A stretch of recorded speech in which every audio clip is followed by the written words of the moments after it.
Hello Chain Gang, and welcome back to the 4 Chains Travel. This week we are going to be talking to you about hotels versus non-hotel accommodations. Yeah, alternative lodging. And we've moved this video up in the queue chronologically because we want to be a very helpful channel. We want to give advice that's really going to make a difference to you in your travels. And I can't think of any piece of advice that I could give anybody right now that'd be more important than this, right? Yes. In the last 2 months and change, we have stayed at 3 hotels and 5 what I would call alternative lodging. I want to be real clear what I'm talking about. Of those 5 alternative lodging, we have used Airbnb, we've used Booking.com, we've used Vrbo, and we've used Expedia. So we're not really talking about the platform because you can book hotels on those too. We're talking about the difference between booking a hotel and not a hotel, because the consequences of that can be a nightmare. And as you're about to find out, it was a nightmare for us.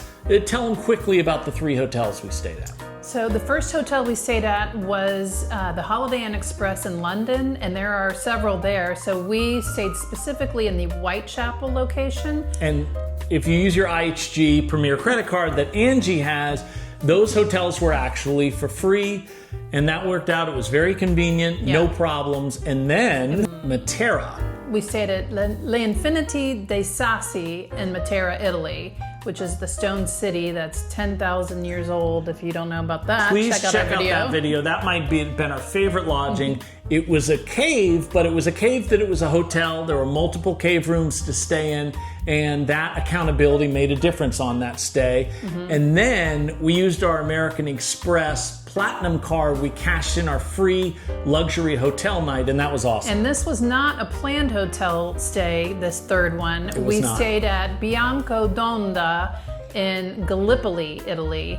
We ended up going there for a night to escape a situation that we were about to tell you about that was a non-hotel accommodation. Yeah, and we haven't released the Gallipoli video yet, but you won't believe this place we stayed in, that was free. So now what we're going to talk about is the 5 alternative lodgings, and from best to worst. Yes, from best to worst. And we're going to show you a little clip of the best one, which is where we're sitting right now. I have something else to add to the non-stop list of reasons why hotels are a preferable option to booking an alternative lodging, let's call it. We are now at Bologna, following up that stay in Florence with all the black mold. We are standing here in the hallway. Let me tell you the setup that this has. Now, by the way, this is new. When I made this reservation, when you find a good place that looks good, you're supposed to book it far in advance or you're going to lose it.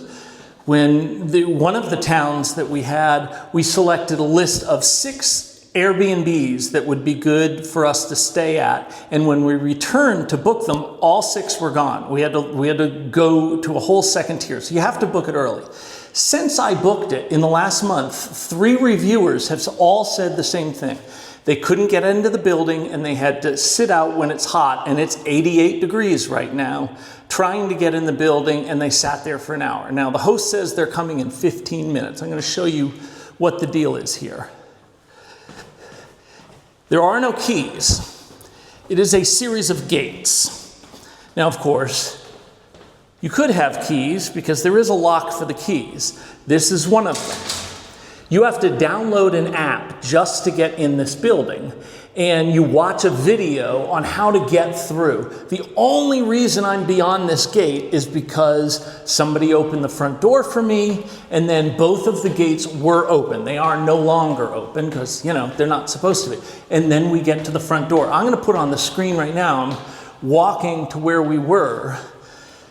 I'm going to put on so you can see what it is. You are supposed to, when you get near the lock, the electronic thing on the app is supposed to appear on your phone when you get near the lock so you can open it. So we walk all the way up here, up those flights of stairs, down another, and then this is the room. And then this is the smart lock, they call it.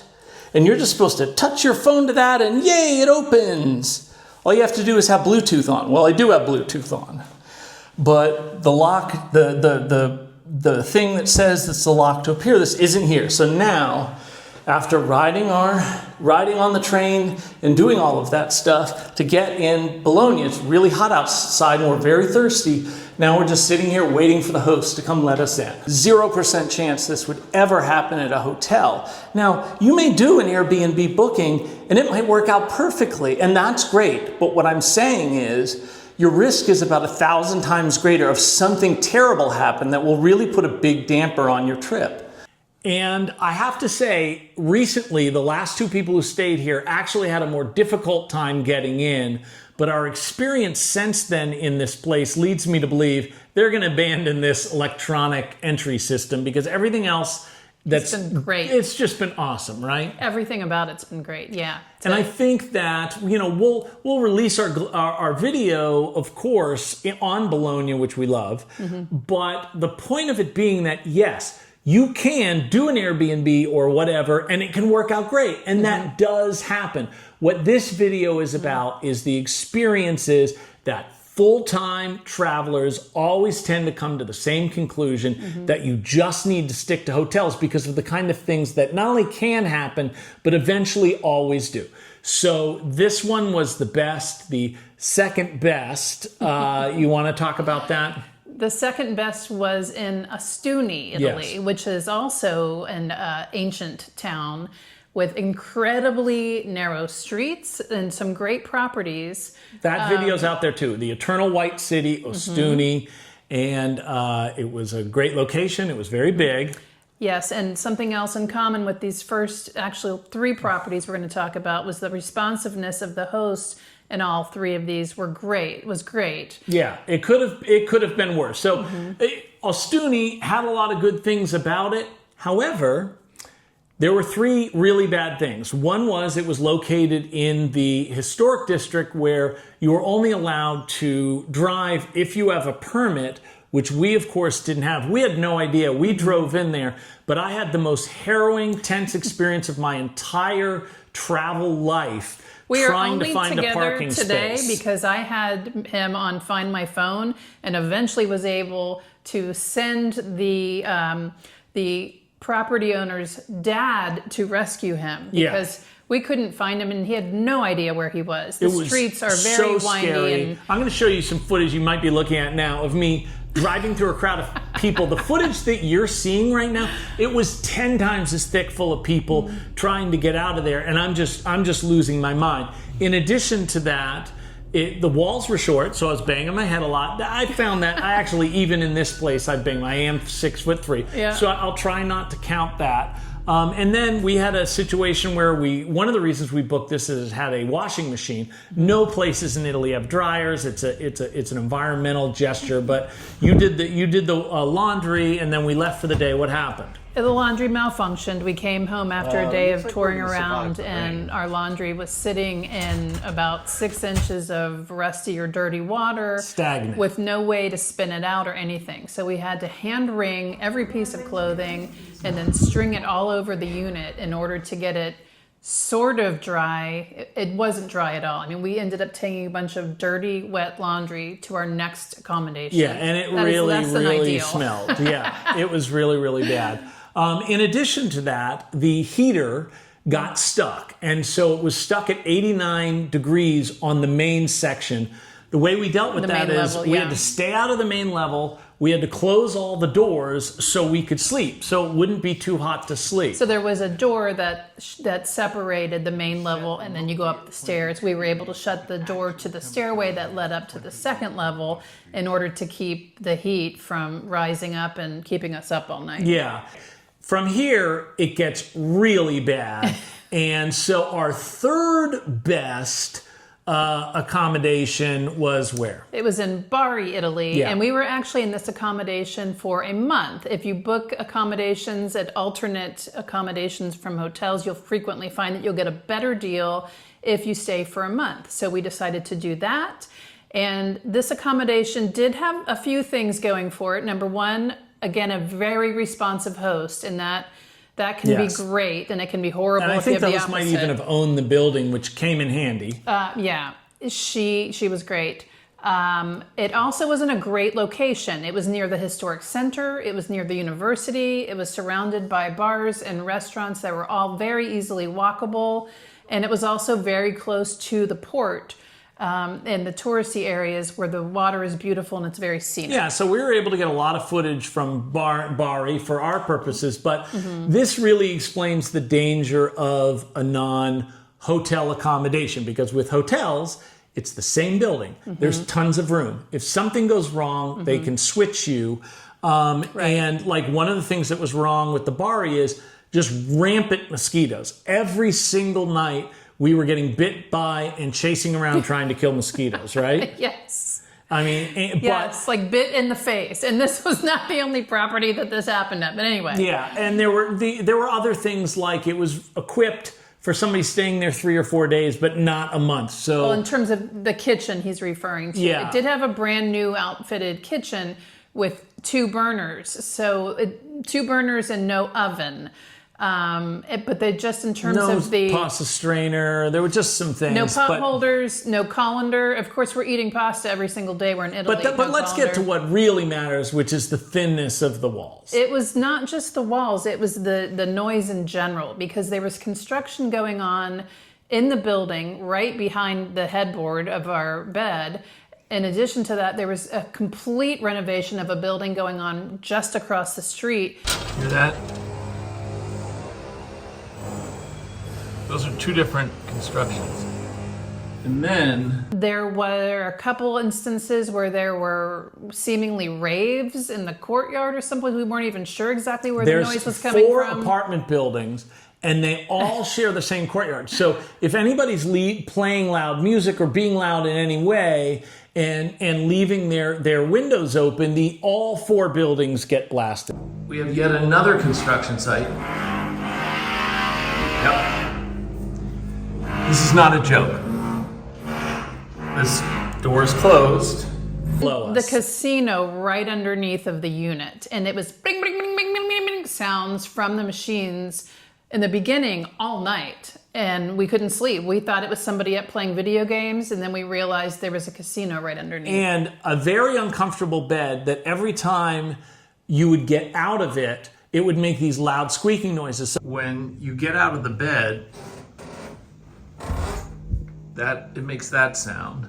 But this gives you the idea. When you're there, we were stuck there for 31 days. We couldn't, this was the only option. She couldn't put us in another room. This was her only room. So we're getting bit by mosquitoes. We're not sleeping. It was just really bad. But our top 2 contenders, our 2 worst, were way worse than this. It's going to get a lot worse. So what's our 4th best or 2nd worst? The 4th best was Florence. Oh. And that is a city that we love and have been to 5 or 6 times. Yeah. In fact, this is one difference between hotels and non-hotel accommodations. Last time we were in Florence, we arrived to a hotel and we were informed that it had been overbooked and that they were going to have to shift us from our 4-star hotel across the street to their sister property, which was a 5-star. Yeah. But, Angie, you knew there was a problem with this accommodation before we even walked in the front door. We had already had a long travel day with a bad train delay. We arrived late. We were able to get to the unit. We got to the front door, and just before I opened it, I could smell mold. And that's horrible. We open the door, we go in, we look around, get settled. Bathroom has black mold in the shower, in the corners. There was also mold in the kitchen, around the sink, in between the tiles where the grout was. I'm going to share with you the communication, because... And photos. We immediately sent a video to the host. Look at all of this black mold. This is very unhealthy. But it was late at night. It was like 10 o'clock at night by then. So she said she'd send somebody out first thing tomorrow morning. So we're trying to charge all of our stuff out. I put our adapter into the outlet, and it shorts out the electricity. And we have entire unit. No electricity in the entire unit. So we get out of there as soon as we can in the morning. I get notification that I thought when I first read, the mold is cleaned. But what I got was they got as much as they can, and I found out that was about a third of it. They fixed the outlet, meaning we had power when we got back, but the outlet still couldn't charge anything. And then I got back and I saw that 2/3 of the mold was still there. I sent her another video. She said, "Can I send somebody out tonight?"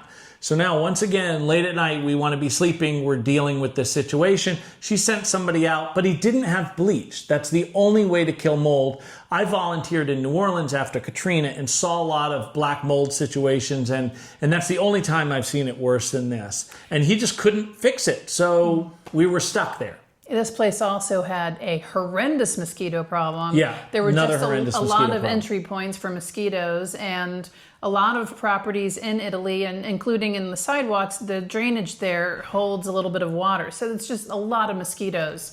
I don't know where they were coming in from. It was bad. We were getting bit again. This was really bad, just all night over the long. place. In the face. We were covered up as much as we could be, but you can't, sleep under covers and not asphyxiate yourself. You could hear them like loud. Yeah, and then you're slapping your head in the dark trying to do it.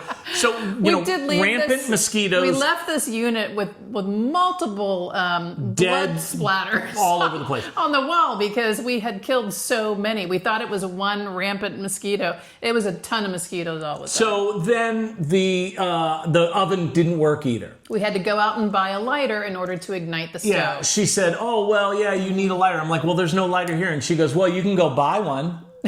So I went and bought one, and then it sort of worked. We used it a little bit. We were going to do whatever we could because we had already bought groceries. So at that point, I sent her a message saying, "Hey, we need to come." Booking.com is where I had booked that one. They want you to go to the customer first. I did, host. and I said, "Hey, I'm going to you out of courtesy, but there needs to be an accommodation." She said she agreed. She'd get back to me right away. Then later, she said she'd get back to me the next day. The next day, she didn't. I asked what was going on. "Oh, we'll get to you. Don't worry, we're taking care of this." Every single time, she kept delaying it. Finally, on my final day there, I said, "Hey, you keep telling me that you're going to get to me. Where's my refund? I'm showing you. You're looking at the dialogue now." And she said, "Oh, yeah, we're going to give you 2 free nights." Okay, sounds great. Could I have your PayPal Sure. We sent her the PayPal QR code. A few hours later, I said, "Hey, I didn't get the payment." "Oh, yeah, the supervisor's got to pay you, so it'll probably be tomorrow." Tomorrow, it didn't happen. I said, "Hey, what's going on?" And, "Oh, no problem. It's coming. Don't worry about it." And then we had to go to Bologna here. So after a week had passed, I said, "Hey, still haven't gotten that." And she said, "Yeah, we're trying to decide what the refund's going to be."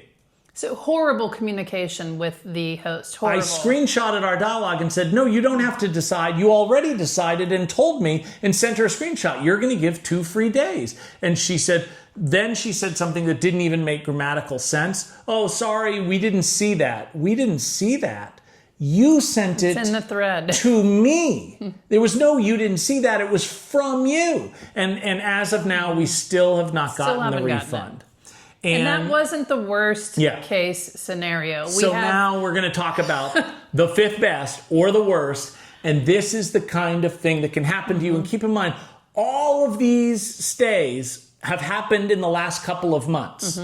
So the 5th one, the worst one of all, was the property that we booked in Minori in the Amalfi Coast during the week of spring break. Sapphire House, sea view. It had average review over 9. I was so excited. It had everything we needed. It checked every box that we needed. Yep. So about a month before we were set to check in there, we got a message from the host. It was less than a month. It was 2 weeks before we left. Saying that, unfortunately, this property was not available. We said we understood that it's not available because we had booked it and paid for it months ago. Yeah, this is no pay it property. We'd paid in full already. So she'd never disclosed what the problem was with the reservation. And throughout this story, I asked her multiple times, and you still haven't told me why we couldn't have had Sapphire House, and she never did. We still have no idea why they didn't keep the reservation. So anyway, we ended up having to settle with a different accommodation that this host had, not even in the same town. It was not in Minori. It was in Maori, a neighboring town. No sea view. No sea view. It was up 4 flights of stairs. Enormous flights of stairs. I'll show you some of this video. You won't believe it. No, there was no, the heater didn't work. The heater the heater powered both the hot water and the heat. We could have just bundled up. It was cold, but we could have bundled up. But the no hot water was a serious problem. The Wi-Fi was even worse because it had a range of about 3 feet. You literally could not get Wi-Fi service unless you're essentially snuggling with the router. And it's very important for what we do. Right. In addition to that, the first night we didn't get to bed for hours and hours and hours because we got locked out. We got locked out. The key didn't work. It was a They gave us the malfunctioning lock. wrong key. They sent us to a teeny place with no power, a couple blocks or away, water, and couple none of blocks away. Belongings. None of our belongings. We just had to sleep in the clothes that we had because you couldn't shower. And then they knock on the door past midnight and say, hey, they realized it's the wrong key. They gave us the right key. They got us in. And so that happened the first night. That's and just then the first night. The TV also didn't work. Yeah. So no hot water, no heat, no TV, no view. Terrible internet. It was not filled with anything that you would put for an Airbnb type lodging because they never had any intention of a human being staying there. Yeah. There wasn't dishes to do, there wasn't toiletries, there was nothing. We had to go out to the grocery store and buy all of that stuff, and we got no refund. We got no, and I asked them for a refund. Nor any reason still to this day why they canceled our initial reservation that we had paid for. So when I went through the booking service to try to get a refund, they wouldn't do it because the accommodation was it was closed. And I went through the whole process. I couldn't do it electronically. I tried to do it with a phone call, nothing. So we wound up paying for Sapphire House and staying in this place that was not even meant for humans to stay in. And what we're not even including yet at this point in the story is the fact that when they came to fix the hot water situation, it caused the hot water heater to completely flood the kitchen. Yeah, we'll show. I taped a little bit of that on my phone. We'll show you a little bit of that. It was pretty endless. Endless series of So terrible things. So what are we going to do moving forward? It's better for the hotels. Now, hotels are more expensive a lot of the times, but if you get status with Hyatt, if you get status with IHG, if you take advantage of the IHG 100% bonus on buying points, you can make hotels. So in the end, they cost the same or less, and you don't wind up having these stressful things that can absolutely ruin what should have been otherwise a wonderful, wonderful time. Hotels are a better choice because alternate lodgings are often vacation ruiners. Yep. So, that being said, our stays in these cities, particularly Gallipoli, Bologna, all of those things were wonderful stays. So we have videos coming out with those stays. The stuff that happened outside of the lodgings was really, really great and really, really moving. Yep. See you next time On the 4 Chains Travel.